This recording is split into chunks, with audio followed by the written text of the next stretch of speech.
Ano daw po ibig sabihin ng chup chup pen pen? Yun po, yung chup chup pen pen, penthouse, bahay, tirahan. Ayan po yung Facebook page po na Facebook page, ibig sabihin po bahay. Kaya pag pumapasok po sila sa live ko, lahat po ng mga pumapasok sa live ko, mga legit resbacker, mahilig yumakap ng bahay. Yung po, wag kasi marumi ang isip. Marami pong umuusga sa akin. Yung mga inggitera na yan, sabi raw bastos. Kasi lagi yan ang iniisip mo sa akin. Ayan, gusto mo kasi ako laging pinupuntusan. Kawawa naman yung puso mo, inggeterong prag talaga. Lagi mo akong binubutasan, kawawa ka talaga, idol. Kawawa ka talaga, kaya nga ako lumalayo na sa'yo eh.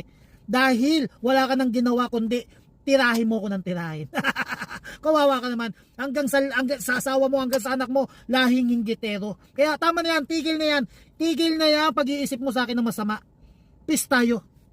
Yan, gusto mo na maraming followers, dito lang yan sa BTK TV, payaya ka pareres.